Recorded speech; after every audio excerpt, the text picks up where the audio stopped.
Great.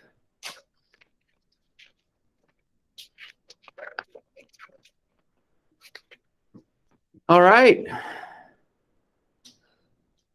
I almost feel like I want to start off this way. Willkommen. Heute ist Mittwoch. Wie geht's? I just felt like, last hour we're talking the Cold War and talking about Germany and the wall, and maybe that's just carry over that I need to speak a little German. I don't know. Welcome today. How are we doing on this Wednesday? If I translate what I was saying. Great. Good. Great. Fantastisch. I don't usually Frau Toll, or when we cross paths along the hall, she'll say, Guten Morgen, wie geht's? To me, and I'll just say, so la la, or you could be Muda or fantastisch, Heute ist fantastisch. So there we go. Speak a little German. I think I've said it before. If I want to understand what my grandfather and grandmother and some of my older relatives, whenever we got together at Heider reunions, I might want to learn a little German. Didn't have to worry about that at Newcomb reunions, where I happened to learn Lakota or Dakota. They didn't speak the language at those reunions. So there we go. All right, enough with that. So again, hopefully we're having a decent Wednesday. The end is getting epically near. Can you feel it? At least my seniors are telling me it. But yes, it is getting near, and so that means deadlines and stuff like that.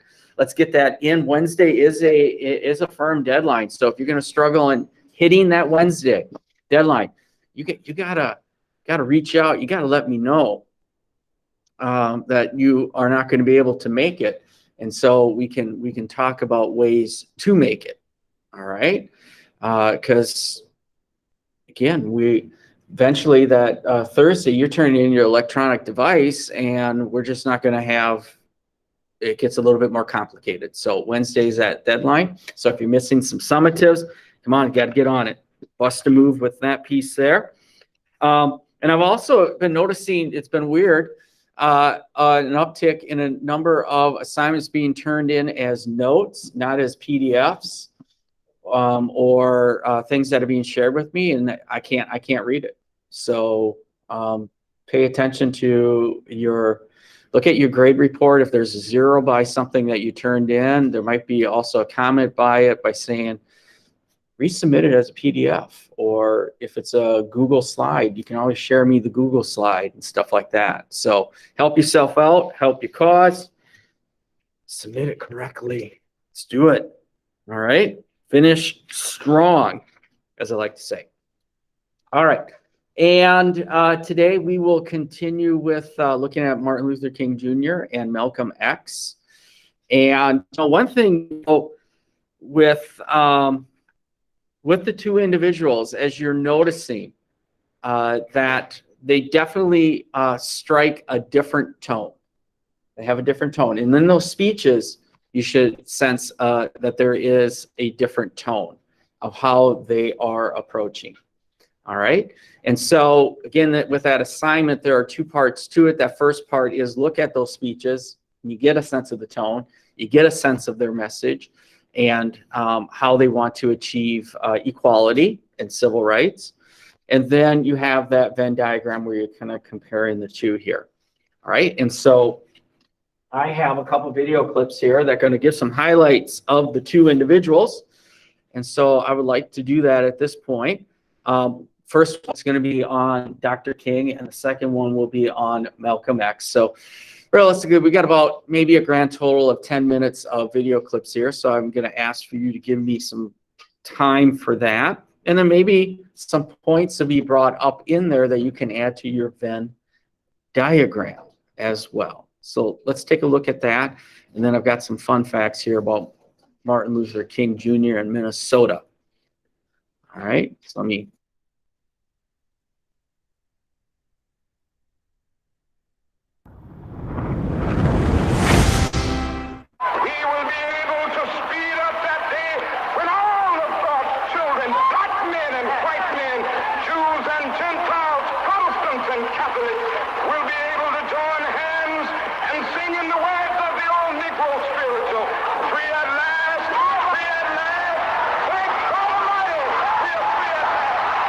He is an iconic figure in the history of African American civil rights. Welcome to WatchMojo.com, and today we'll be learning more about the life and accomplishments of Martin Luther King Jr.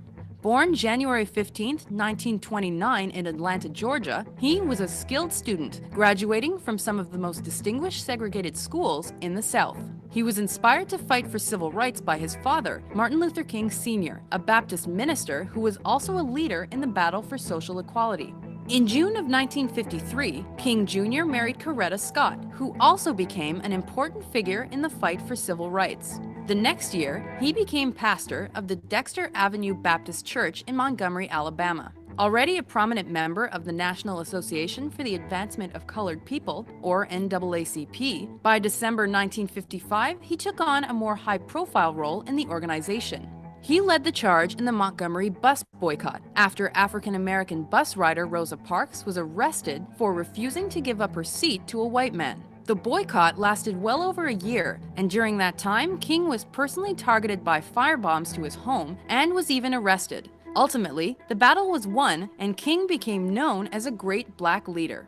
The year-old protest against city buses is officially called off, and the Negro citizens of Montgomery are urged to return to the buses tomorrow morning on a non-segregated basis. By 1957, King helped found the Southern Christian Leadership Conference. This group used peaceful protest methods such as boycotts, sit-ins, and marches to fight for civil rights. Unfortunately, these demonstrations did not always remain peaceful, as standoffs with police sometimes turned violent. King was also adept at utilizing the media to bring the issues into the forefront of public consciousness. In the early 1960s, much of King's work took place in southern states like Georgia, Alabama, and Florida. He was also instrumental in the March on Washington, which took place on August 28, 1963. Despite a great deal of controversy surrounding the event, the march drew record numbers to the city's National Mall. On the steps of the Lincoln Memorial, King made his most famous speech, pleading for tolerance and equality. I have a dream that my 4 little children will one day live in a nation where they will not be judged by the color of their skin, but by the content of their character. I have a dream today. This event and King's words are credited with assisting in the passage of 1964's Civil Rights Act. The next year, a failed march between Selma and Montgomery, Alabama, erupted in violence. The day was nicknamed Bloody Sunday and is considered a decisive moment in the history of civil rights. Though he was not involved, King organized another march on March 25th, and he delivered another important speech on the steps of the state capitol. How long? Not long. Yes, sir. Because no lie can live forever. Yes, sir. How long? Not long. How long? Because you shall reap what you sow. Yes. In 1966, King and his counterparts tried to steer the movement into the north of the country, starting with Chicago. He moved to the slums of the city to show support for those in poverty, and continued to hold marches despite a terrible public reaction. By 1967, King had shifted his focus by vocally opposing the Vietnam War. King suggested funds spent on the war would be better used on social programs and on balancing economic inequalities. For those who say to me, stick to civil rights, I have another answer. That is that I've fought too long and too hard now against segregated public accommodation to end up segregating my moral concern. This evolution in his beliefs lost him support among whites, including President Johnson.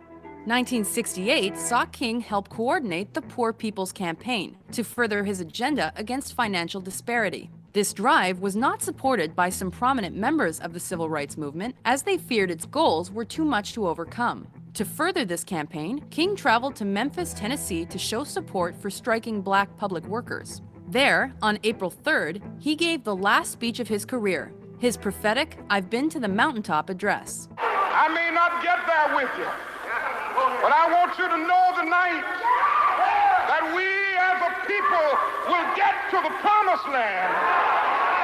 The next night, on April 4th, 1968, King was standing on the balcony of his motel when he was shot and killed. Good evening. Dr. Martin Luther King, the apostle of nonviolence in the civil rights movement, has been shot to death in Memphis, Tennessee. As the country mourned, violent riots erupted across the nation. James Earl Ray was later convicted of the murder, though conspiracy theories remain as to who was behind the assassination. King has been recognized for his work a number of times, including a Nobel Peace Prize in 1964. Today, King's contributions to the civil rights movement are immeasurable, and his legacy lives on as one of equality and tolerance. So I'm happy tonight. I'm not worried about anything. I'm not fearing any man. Mine eyes have seen the glory of the coming of the Lord.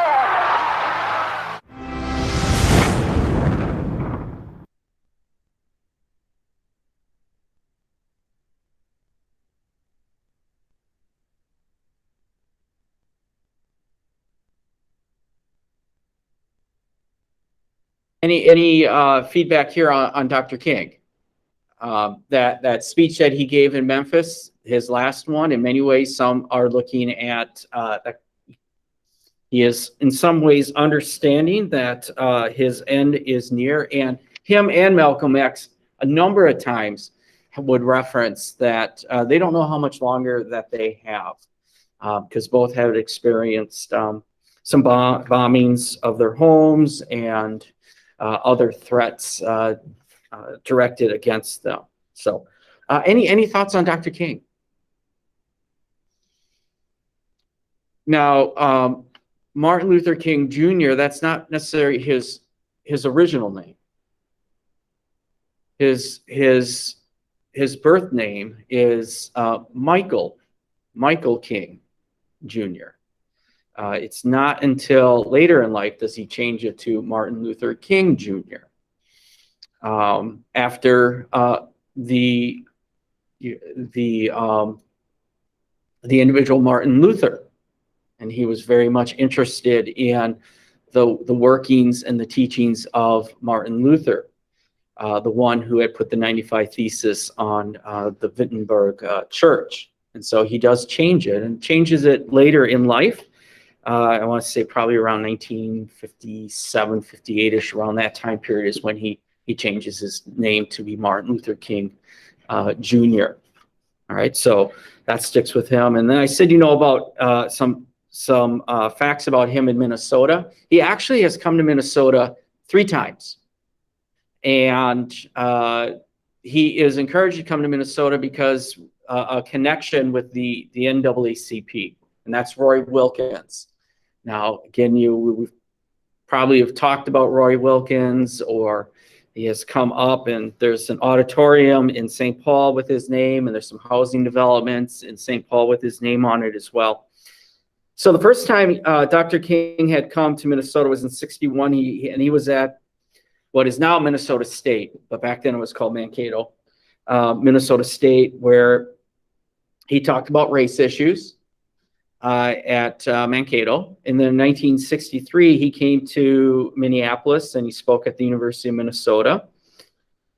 He was talking about the accomplishments of the civil rights movement in the unfinished business. And then in 1967, he comes to Minnesota and he goes to St. Paul, and he speaks on the U of M campus in St. Paul. And his tone is a lot different. As in that video clip, it had mentioned that by 1967, his views on things like the Vietnam War comes out, and he's very critical of our involvement in the Vietnam War. If we are, as he would say, if we're fighting a war against poverty in the United States and we're trying to create a great society, can't do that while fighting in Vietnam and while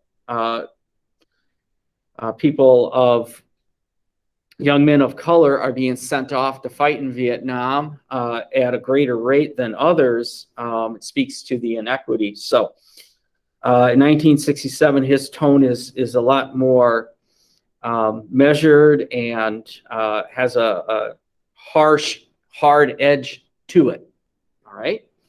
So that's our little connections with Martin Luther King Jr. Now, Malcolm X does not come to Minnesota, so there's not a Minnesota connection piece there. So I do have a little clip here on Malcolm X. By any means necessary. That speaks to us a little bit as well of what he might have been advocating early in his life about how to achieve civil rights. So let's take a look at this little clip here.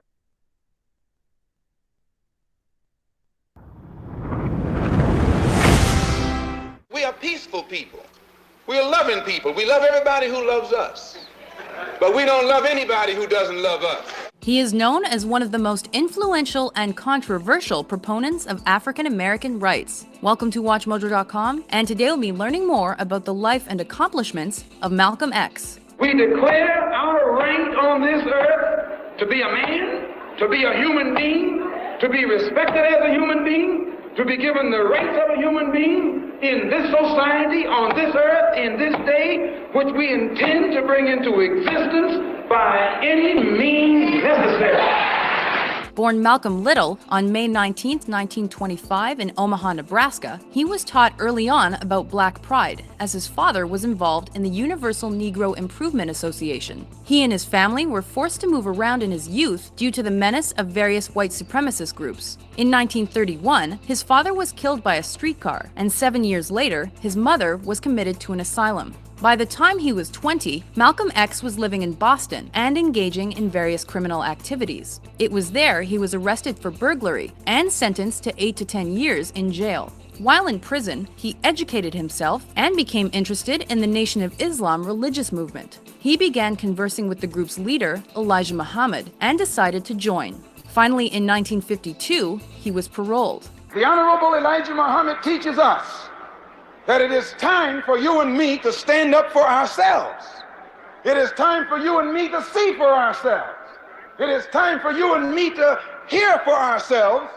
And it is time for you and me to fight for ourselves. He then changed his family name to X, like other members of the group, and this represented his unknown African name. Malcolm X quickly moved through the ranks of the Nation of Islam and was instrumental in the group's growth. He is credited with encouraging boxer Cassius Clay, better known as Muhammad Ali, to join. We look at Miss Universe, we see white. Even Tarzan, the king of the jungle in back Africa.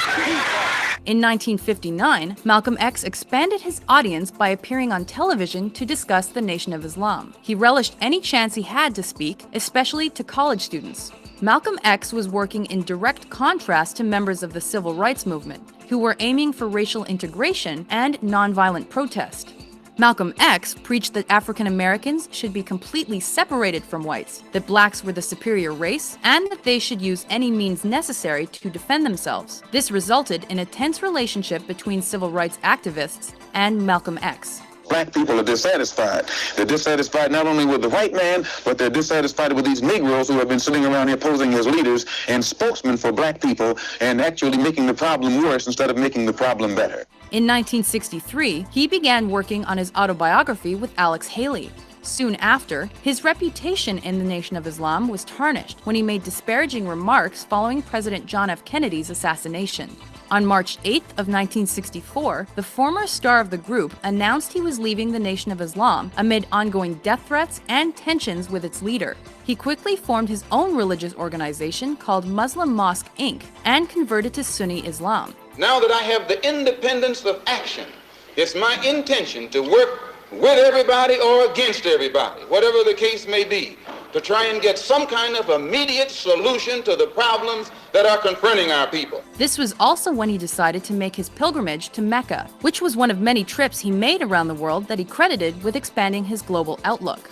His personal beliefs began to evolve, and he chose to reach out to other civil rights leaders to work together toward the same goal. We will work with any groups, organizations, or leaders in any way, as long as it's genuinely designed to get the results. However, on February 21, 1965, Malcolm X was speaking at Manhattan's Audubon Ballroom when he was shot and killed. The three men convicted of the crime were all members of the Nation of Islam, though two of the three maintained their innocence. Even after his death, Malcolm X's ideas influenced African Americans. Groups like the Black Power movement can be traced back to him. Malcolm X is both revered and reviled. However, he is remembered for being a brilliant activist for African American rights by even his sharpest critics. Now, I am well aware of what I'm setting in motion by what I'm saying up here tonight. I'm well aware. But I have never said or done anything in my life that I wasn't prepared to suffer the consequences for.